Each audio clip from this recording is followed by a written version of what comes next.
Hi, I'm Mark. And I'm Ian. And this is... Let's get into it. Alright guys, tonight's going to be a little bit different than our previous podcasts. Instead of doing 3 topics like we normally do, we're doing more of a Q&A, a behind the scenes... A little bit of check-in. Where are we now? We have some updates, I guess, with the channel. So Ian.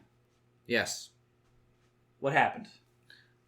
So I think the story is we did a podcast. Yep. Checked that box. Yep. And we had a lot of fun talking about finance and about sports and about things we cared about. We were passionate about. Yep. And we got some traction. We had some views. We had some fun. We had some fun. We had some fun. We learned a little bit about the industry. We have a lot of question marks that remain. And then we kind of pivoted, right? We did the old sidestep. You started exploring. I did. Hashtag shorts. Yeah, since we were already using the YouTube ecosphere, it made sense to try the shorts. I don't know a lot about the Instagram, TikTok platforms, but I think they're similar. Reels and whatnot. I think it's short, visual, auditory bursts of activity on a topic. I think YouTube is probably the least popular of those platforms, but whatever. That's where we're at. That we were on YouTube, so we decided, go for it, and I just began doing little shorts that explore topics that I enjoyed, that right? were in front of you. That were in front of me. Yeah. If I had something in front of me, I said, why not try it, right? Yeah. And actually, I think our first short was like on Oreos, right? It was just, here's a bunch of Oreos. Yeah. I like them. I like them. That. You like them. People like Oreos. Let's see what happens. And we got like 2,000 fans or 2,000 views. Yeah. And that was the real number. That was, to be honest, the bigger number than we'd seen. Than usually the 20 listeners for a podcast.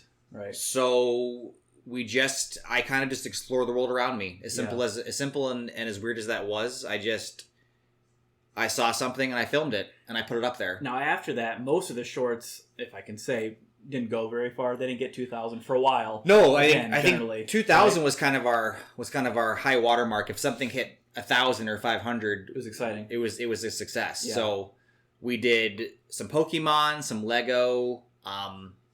We explored topics like the weather. Nature, the weather, animals, snake in the grass, literally anything, right? Just sort of an encapsulation of the narrative of our lives.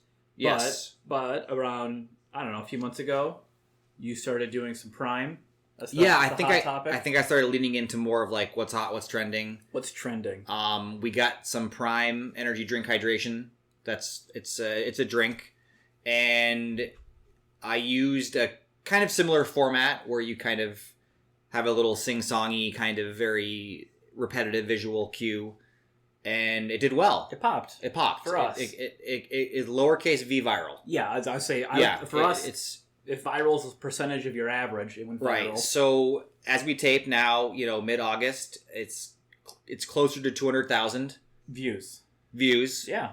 Maybe 190. Our previous top 10 only having 5 to 10,000 views. Yeah, there was a couple of shorts that center around arcade and arcade games and sort of like winning tickets. There's a Costco pizza one. And they got maybe 10,000 views. Yeah. Which is, to us, a real number. A couple dog videos had 5,000. Yep. Animals, cats. Yeah. Hamsters did not do well. No. Just as a caveat there, don't do hamsters. Yeah. Cats, dogs did well. Cute animals. So we now have over 18,000 subscribers. 18,200 and change. 14,000 of them. Yeah. From one video. So but I think that's pretty common maybe for YouTube channels. Pull that away. That's still 4,000 subscribers, which I'm happy with. It's a real number. Yeah. As far as we can tell, these are real people. Yeah, obviously, asterisk there for we don't know the entirety of the story, but so here's my big question. Yeah. Are we successful? Well, I think we're successful in terms of if you're talking about, thresholds. Yeah, compared to our previous selves. 1,000 subs is kind of the first watermark. Yeah. Can you prove that your stuff is good enough that 1,000 people click the button? And it took a year to get there. Maybe more than a year. When I was tracking daily numbers, 2, 13, 6 subs was good. Yeah. And that was usually 2 or 3 videos to get there. Yeah. So you can do the math. It was not huge. You're scraping for them. Yep. A couple Lego videos, Pokemon, this is cool, I think you'll enjoy it kind of stuff. Yeah. So YouTube has monetization tiers. There's one at for shorts, there's one at 3 million views in 90 days. 3 million views in 90 days. And then 10 million views in 90 days. And Yes. right now we're sitting at about 300,000. Is that correct? We have just eclipsed 400,000. Okay, so we're on pace. Our next threshold milestone, is 500,000. We'd love to hit 1 million, a 500,000. Yeah, I think 500,000 is going to happen. In 90 days, then 1 million. I think 1 million, and then then those are real numbers, though. I think it's impressive. Everything else seemed impossible for 3 million, 10 million. If 10 you million would, still seems impossible. If you had asked right? us even 90 days ago, Yes, yeah. I know it's a weird number, but Yes. we were not on any. There was no way we were going to get there. No, but it just now takes. we see It just a takes. path, right? It takes a few videos with staying power. And so since we've had that quote unquote lowercase v viral, Yeah. not a whole lot has changed. I don't think the floor changed on other videos. I think 18,000 subs. Part of me was like, well, we're going to get 18,000 views as a minimum on every video, right? But it doesn't happen. It's not the case. Half of what I post gets 500 views still. We still get a couple thousand here and there. Yes. If I get 5,000, I'm happy, right? But a couple thousand to get to 3 million, there needs to be a lot of videos, right? I think our goal is you have these, I don't know, cornerstone These little moments, right? These little blips. And so every 50 videos, hope you have that. Boom! Here's your foundational video. Yep. That's what takes you to the next level. And now we're seeing, for the first time, really, residual views from that one video. Right. I don't want to call it evergreen content. That's not what it is. It's as close to evergreen as we've seen. But it has staying power for at least 2 months-ish. The so Prime far. video that we've talked about a little bit here today was released in mid-June. Yeah. So 2 months. And if you look at it today, in the last 48 hours, it has more views than our other 10 videos in the last week. So combined. if that's kind of our anchor point, we can maybe build off our anchor point. Our anchor. Yeah. And something we haven't really touched upon, maybe because we don't know all the details about it, is that you can remix or take the audio from something. Yeah, that was the big. That's why it got exciting. It's So- on the sound pages. People have your voice has been 7,000 times. other people have made money off your voice, but you haven't. Yeah. yet, So right? according to the app, 7,000 odd people have sort of scrubbed the audio track Yeah. from the Prime video. Yeah. Re-released it under their own visuals, and I think that there's something like close to 30 million collective views. Yeah, and we get So the kickback for that. I think the or whatever it kickback is that YouTube keeps us relevant somewhat. keeps us in the loop, so to speak. So Yeah. that's been kind of fun to see. Yeah. So I guess I'm going to pivot on the questions here. Yeah. How did you come up with that video? What's your creative process? Did you research it? Was it spontaneous? I think that what I do is I usually brainstorm things that I would want to see out there. Really? Yeah. Okay. Things that would make me smile or chuckle. Things that would be something that I would watch for 10 seconds. But not too serious. No, I Never think serious. don't be overly serious.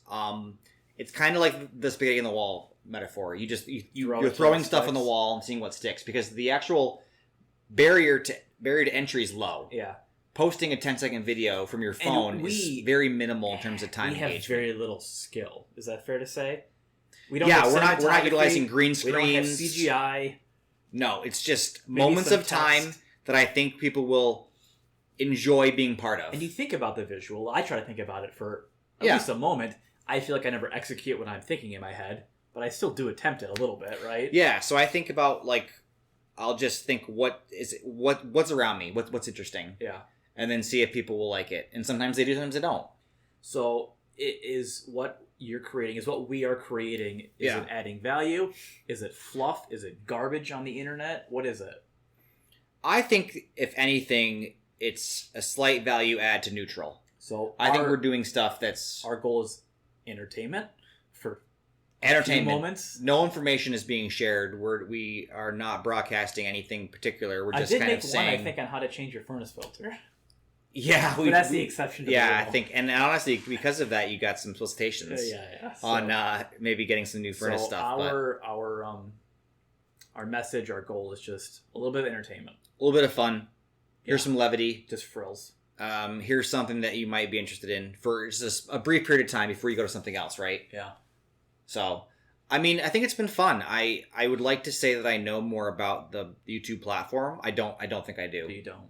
I think that we just enjoy the creative process, and that's what we're seeing what happens. Seeing what happens. So, goals.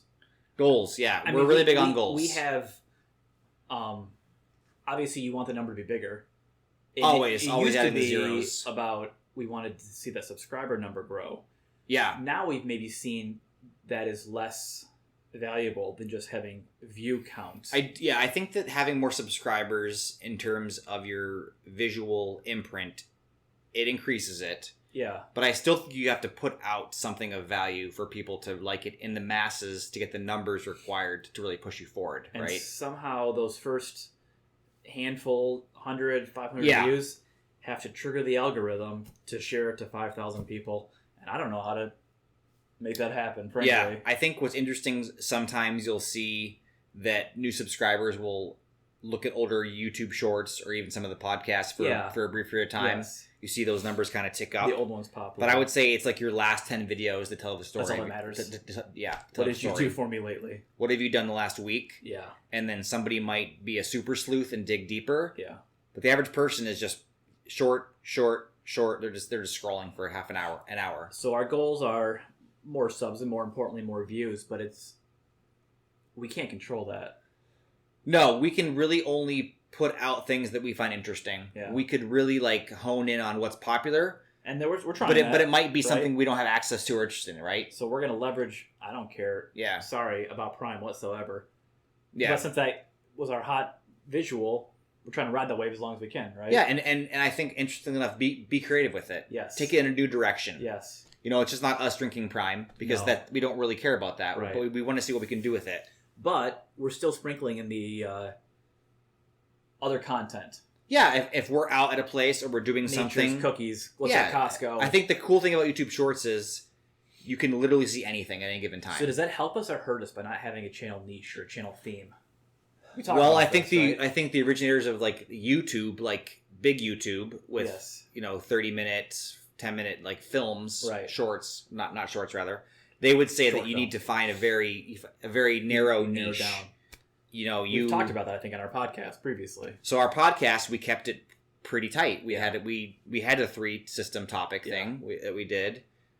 We had a very similar tone and cadence and duration. With shorts, is kind of just like, what are you doing right now? Like you said. Spaghetti in the wall. Do not be afraid if it doesn't work. Just pivot and go. A noodle video half hour. We just made a spaghetti video, which you'll see shortly. So I think it's just like, how creative can you be with the time you're given? Mm-hmm. So if you have 20 minutes to make a couple of videos, just maximize the fun of it. I mean, we're not storyboarding this, or we're not doing anything like editing or anything like that. Yeah. So it's just, what do you got now? For other channels out there like us that are primarily shorts but want to be a podcast channel or a video channel, have we seen any transferability from our shorts views to our podcasts? No, I would say that those folks who like the podcast have little to no interest in the shorts, and vice versa. Completely different audience.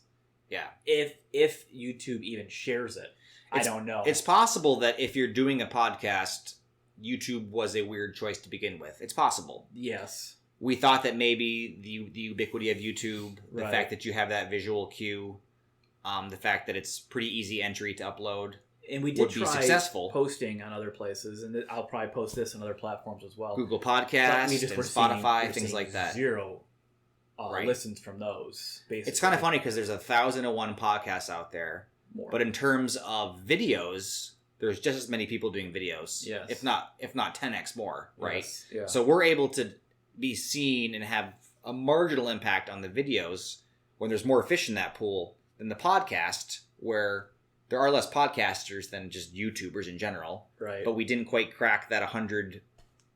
I think 100 views would have been really nice for a podcast. Yeah. We might get there now because some of the crossover, but those folks, like you said, are just not staying. And they're watching 5 seconds. Right. It's not a short podcast. Doesn't have that visual pop, and frankly, it won't, because it's a podcast. It's two gentlemen sitting down talking. Yeah. And we've mostly done it virtually, right? Yeah. Which I think is only our second, Yes, but between two ferns, right? Two fern setups, yeah.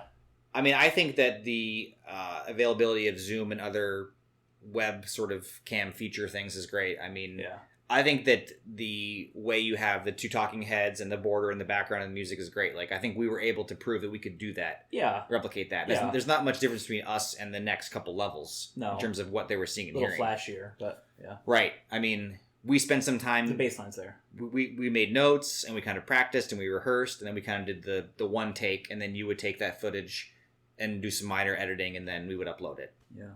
So... And we might do that again. Who knows? Probably, yeah. I guess we're not promising anything anymore. No, we promise nothing, but just... And when the moment strikes, if we try and make it happen. Yeah. We're playing a long game here. I mean, where do we go from here? What are the next steps? Well, I think the next steps are being true to ourselves. Yeah. So, if we want to do a podcast and we get 50 views, but we think there's some value, be happy with that. If we find that the shorts are getting us closer to monetization, maybe we double down on it. Yeah, because if and when that day we make a penny off of it, that's a pretty big deal. It's a pretty big deal. Yeah. I mean, you've done the research. Yeah. We certainly spent some dollars on this. Well, I think that's a good point. I think that what I try to do is things I'm already interested in. If I'm going to the arcade for a birthday party, or I've already got the Pokemon cards, or someone's given us some basketball cards, let's work with it, right? But there's no investment. But I'm not going out there and buying, right? Yeah, but it'd be cool to be able to do that. The folks that get that monetization and get that purchasing power, I think that opens up a lot of their opportunities for them. Yeah. Because some of the stuff that is visually popping is, like I said, some sort of that vanity project, right? It's the guy with the 8 Pokemon boxes. Oh, yes. And he's going to find those gems, but those cards are $500 cards. That's the top 1%. Right. So... But the other thing is, not only in terms of, buying equipment or then buying things to film or whatever, but even though a short you might post is 15 seconds or 20 seconds, we've done that hundreds, or at some point thousands of times, so there is actually a big time investment that we've sunk into this, which you don't think about. You don't think about that in the here and now. But that day we make 10 cents, it's 10 cents divided by how many hours of work, our hourly rate. Ugh. I think once you've hit that threshold, it's a good feeling, but then it's like, what's next? Or how do I leverage that to get where I want to be? Like, what are the next steps? So long term is make a penny, and then we'll talk about more from there. Short term is just every time is, can we get another video or another 2 or 3 videos that have some staying power, that have more than 5,000 views, right? That really push us to that next level. Yeah. Because I think there are a lot of people that post videos that get some small amount of views, which is something. It's not nothing. Yeah. It's hard to get to those next levels without, like you said, the staying power. The ones that get remixed, the ones that stick around for more than a day. Yeah. So I just wanted to I suggested this podcast as kind of it's a video diary. It's a moment in time. Yeah, it's a conversation. You can see where we're at, hear where we're at, and we can look back on it maybe in a year. Yeah, because of the 18,000 subscribers, the vast majority, 17,000 of them, don't really know what's going on. They don't know the narrative arc. Right. They don't know the story. They don't know us. They kind of see what we create and put out there, but they don't know what it is connected to, right? Yeah. We have this weird disconnect that we do. We're on a podcast, it's our faces every time. But we don't do that in the shorts. No, for a long time, I basically made a conscious decision to have the shorts be sort of, I guess, my point of view. Yeah. Right. Yeah. There's no person involved. Right. It's just outpouring of the person behind the camera doing something. Right. So it was kind of like... We're not selling ourselves on the shorts page. Right. But we might change that. We might try to be more involved and more vocal and more physically present and see where it goes. Yeah, because like I said, it's the same channel. You can see us right here. Yeah. So we're not separating the two or hiding the two, but we have this weird demarcation for whatever reason. I don't know. It's a good point. I think we didn't know what we were, maybe. And I know if I'll watch my wife watch Instagram reels, and then when I see what we're doing for shorts is not what I see there. Yeah. I don't know what that means, other than I guess the whole, what you said earlier, we're just doing what we want, true to ourselves sort of thing. The things that we're encountering and living just through, doing it our way. Some of those things that we're experiencing vicariously, we just present to the world. Yeah. And like I said, it's been fun. Some stick, some don't. Drink Prime. Yeah. So I'm going to give you the opportunity. Final thoughts. So final thoughts are for those that have been with us, for those that are new, for those that will see this in the future. Spend some time. Click around. We have a lot of interesting things to say, we think. It's been really fun. If a year ago you asked me what I'd be doing in mid-August 2023, I don't think I thought it would look like this. No. But I'm really proud of us and what we've accomplished. Leave comments. I'm not going to say we reply to every comment because there's a lot now. I do spend some time. We spend a lot of time. I spend some time. I do appreciate people who spend the time. Yes. Take the time to actually write us something. A lot of it is most of them are nice. Nice comments are nice. Yeah. The internet is still the internet. It's a few tough ones we haven't changed the internet. No. We're just part of it. Yeah. So. All right. This has been. Let's get into it. They got red hair. They really don't care what they talk about. They just want to have a good time while talking online. Let's get into it. This podcast is for entertainment purposes only. The content in this podcast is not intended to be a research report, financial or life advice, and does not constitute an endorsement of any product, service, individual, or organization.